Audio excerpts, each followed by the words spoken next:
पाहणार आहोत महत्त्वाच्या घडामोडींचा महाफास्ट आढावा।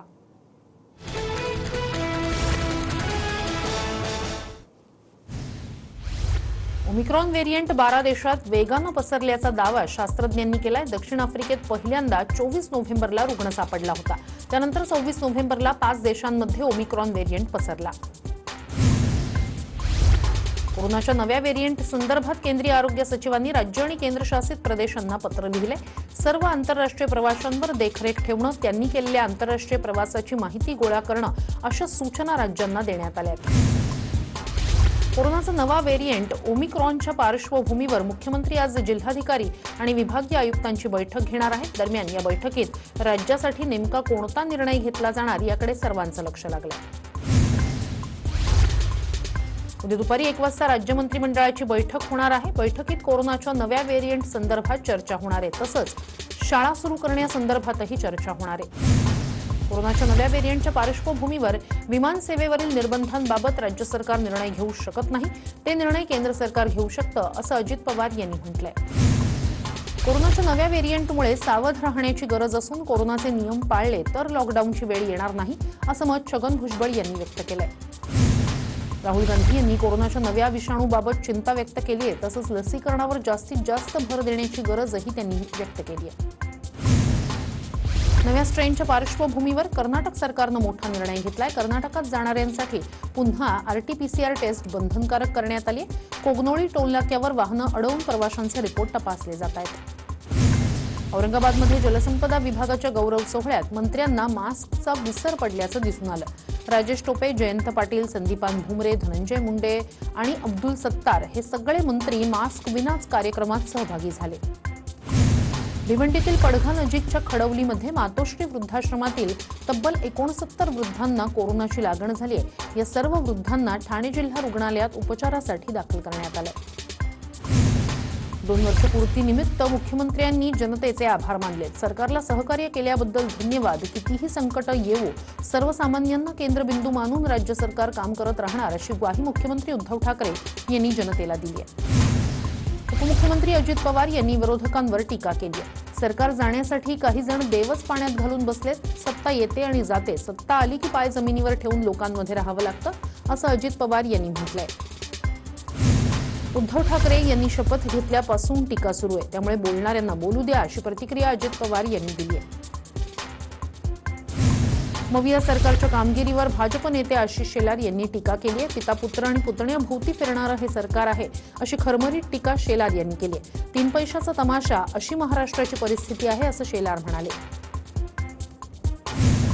2 वर्षात काय काम केलं असा काहींचा सवाल आहे। बाते कम काम ज्यादा अशी सरकारची भूमिका आहे असं म्हणत नवाब मलिक यांनी विरोधकांवर अप्रत्यक्षरित्या निशाणा साधलाय। 2 वर्षांनंतरही सरकार पाडता आलं नाही, त्यामुळे भाजप हतबल झाली आहे। त्यामुळे आता चंद्रकांत पाटील यांना हटवायचं की फडणवीसांना हटवायचं अशी चर्चा सुरू आहे असा दावा मंत्री नवाब मलिक यांनी केलाय। दरम्यान नवाब मलिकांच्या दाव्याला आशिष शेलार यांनी प्रत्युत्तर दिलंय। ही खोडसाळ बातमी विरोधकांनी केली असं शेलार म्हणाले। संघटनात्मक बदलांच्या चर्चेवर चंद्रकांत पाटील यांनी स्पष्टीकरण दिलंय। आमच्या कामावर अमित शहा समाधानी असल्याचं चंद्रकांत पाटील म्हणाले। विनोद तावडेंचं तिकीट देवेंद्र फडणवीस यांनी कापलं, मात्र तावडेंचं केंद्रात पुनर्वसन करण्यात आलं। सध्या भाजपमध्ये खदगस सुरू आहे। येत्या काळात राष्ट्रवादीत भाजपातून अनेक नेते येतील असा गौप्यस्फोट नवाब मलिक यांनी केलाय। राज्य सरकार मजबूतीनं काम करतंय। जीएसटीचे 50,000 कोटी केंद्राकडे अडकून आहेत, मात्र पैशांची कमतरता असतानाही सरकारनं चांगलं काम केलं अशी प्रतिक्रिया छगन भुजबळ यांनी दिली आहे। राष्ट्रवादीचे नेते छगन भुजबळ यांनी शेरो शायरीतून आपल्या भावना व्यक्त केल्या। 100 दर्द छिपे है सीने में पर कुछ अलग ही मजा है हंसकर जीने में असं सांगतानाच पूर्ण 5 वर्ष हे सरकार काम करेल आणि त्याच्यानंतरच जाईल असं छगन भुजबळ यांनी म्हटलंय। पब पार्टीमुळे राज्याची बदनामी झाली अशी टीका शेलार यांनी केली। त्यावर बोलताना पब, पेग आणि पार्टीत सरकार मग्न म्हणता पार्टीत कोण असतं, पबला कोण असतं हे उद्यापासून आम्हाला काढायला लावू नका, आमच्याकडे सगळ्याची माहिती आहे असं प्रत्युत्तर मलिकांनी दिलंय। पूर्वीच्या राजकारण्यांमध्ये नम्रता होती, सर्वजण एकमेकांचा आदर करायचे। अलीकडे पुढारी नमस्कारही करत नाहीत। यांच्या बापाचं काय जातंय तेच कळत नाही अशा शब्दात उपमुख्यमंत्री अजित पवार यांनी हल्लीच्या राजकीय संस्कृतीवर आसूड ओढलेत। मराठा आणि ओबीसी आरक्षण महाविकास आघाडी सरकारनं घालवलं असा आरोप भाजप प्रदेशाध्यक्ष चंद्रकांत पाटील यांनी केलाय। चंद्रकांत पाटील यांना मंत्री अशोक चव्हाण यांनी प्रत्युत्तर दिलंय। चंद्रकांत पाटलांचं बोलणं म्हणजे चोराच्या उलट्या बोंबा असं ते म्हणाले। मंत्री छगन भुजबळ यांनी पुन्हा एकदा जातीनिहाय जनगणना करण्याचा मुद्दा लावून धरलाय। जनावरांची गणना होते मग आम्हालाही मोजा अशी मागणी करतानाच केंद्र सरकारमुळेच ओबीसींचं आरक्षण रद्द झालं असा आरोप छगन भुजबळ यांनी केलाय। महाविकास आघाडी म्हणजे महावसुली सरकार आहे। महावसुली सरकार हे आजपर्यंतच्या इतिहासात पाहिलेलं सरकार पहिल्यांदाच पाहिलेलं सरकार आहे। 24 महिन्यात 24 मोठे घोटाळे केले असा आरोप किरीट सोमय्या यांनी केलाय। राज्य सरकारवर नितेश राणेंनी जोरदार प्रहार केलाय। 28 नोव्हेंबर खऱ्या अर्थानं बेईमान दिवस म्हणून साजरा करायला हवा असं नितेश राणे यांनी म्हटलंय। मुख्यमंत्री इतके खंबीर आहेत की हॉस्पिटलमध्ये आजारी पडलेत असंही ते म्हणाले। मविया सरकार आपला कार्यकाळ पूर्ण करेल असा विश्वास मंत्री अशोक चव्हाण यांनी व्यक्त केलाय। तर सरकार पाडण्याच्या विरोधकांच्या वल्गना काही उपयोगाच्या नाही असंही ते म्हणाले। सरकारच्या 2 वर्षांच्या कार्यकाळावर मनसे नेते संदीप देशपांडे यांनी टीका केली आहे। ठाकरे सरकारनं 2 वर्षांच्या काळात निर्णय घेतले असते तर टीका केली असती, मात्र 2 वर्ष घरात बसणाऱ्यांवर काय बोलणार असं संदीप देशपांडे म्हणाले। सामनातील रोखठोकला भाजपनं प्रत्युत्तर दिलंय। ठाकरी बाणा केवळ बाळासाहेब ठाकरे यांच्यात होता, आता ठाकरी बाण्यात काही दम राहिला नाही अशी टीका प्रसाद लाड यांनी केली आहे।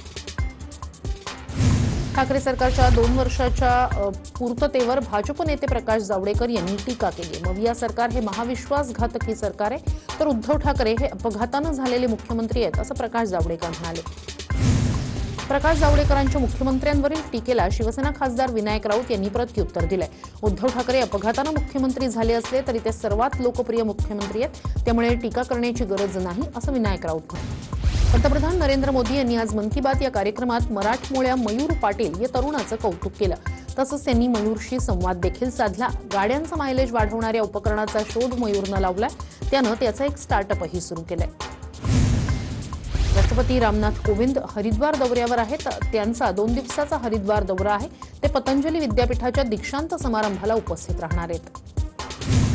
दिल्लीत आज सर्वपक्षीय नेत्यांची बैठक पार पडली। अधिवेशनात मांडल्या जाणाऱ्या मुद्द्यांवर बैठकीत चर्चा झाली, मात्र बैठकीला पंतप्रधान मोदी अनुपस्थित राहिले। जळगाव जिल्ह्याचे पालकमंत्री गुलाबराव पाटील यांचे लहान चिरंजीव विक्रम यांचा विवाह सोमवारी होणार आहे। त्यांनी सर्वसामान्य शेतकरी कुटुंबातील मुलगी सून म्हणून निवडली आहे। पक्षे दुवे बाजूला करण्याचं काम अनिल परब करायला तयार आहेत, त्यामुळे एसटी संपाविषयी त्यांच्या कुटुंबियांनी विचार करावा असा एक प्रकारचा इशाराच अजित पवारांनी दिलाय। एसटीच्या संपावरून कामगारांची दडपशाही होत राहिल्यास महाराष्ट्र बंद करावा लागेल असं नरसय्या आडाम यांनी म्हटलंय। तसंच आम्ही मोदींना वाकवलं, तुम्हाला वाकवायला किती वेळ लागेल असा इशाराही त्यांनी अनिल परब यांना दिलाय। वाशिम जिल्ह्यात आज 85 कर्मचाऱ्यांचं निलंबन करण्यात आलं। जिल्ह्यातून एकही बस बाहेर न निघाल्यामुळे हे निलंबन करण्यात आलं। सिंधुदुर्गातील एसटी कर्मचारी संपावर ठाम आहेत। 3 कर्मचाऱ्यांची सेवा समाप्ती करण्यात आली। आतापर्यंत सिंधुदुर्गात एकूण 57 कर्मचाऱ्यांवर निलंबनाची कारवाई झाली आहे।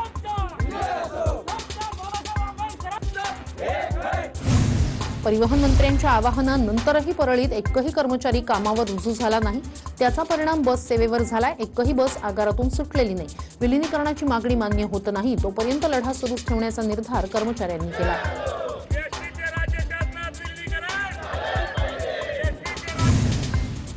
सोलापूरमधून एक बस तुळजापूरकडे रवाना झाली। सेवानिवृत्तीचा शेवटचा दिवस असल्यामुळे चालक नंदकिशोर नायडू हे प्रवाशांना घेऊन मार्गस्थ झाले। 3 दिवसात ही 7वी बस तुळजापूरकडे रवाना झाली।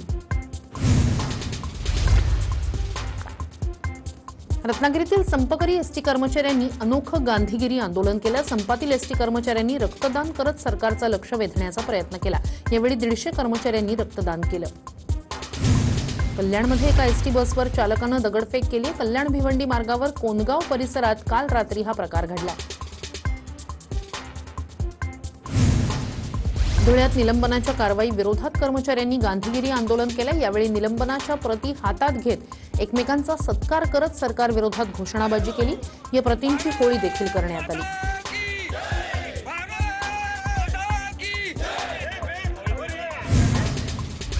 एसटी डेपो बाहेर विलिनीकरणाच्या मागणीसाठी 21व्या दिवशीही एसटी कर्मचाऱ्यांचं आंदोलन सुरूच आहे। विलिनीकरणाची मागणी करत कर्मचाऱ्यांनी राज्य सरकार विरोधात घोषणाबाजी केली।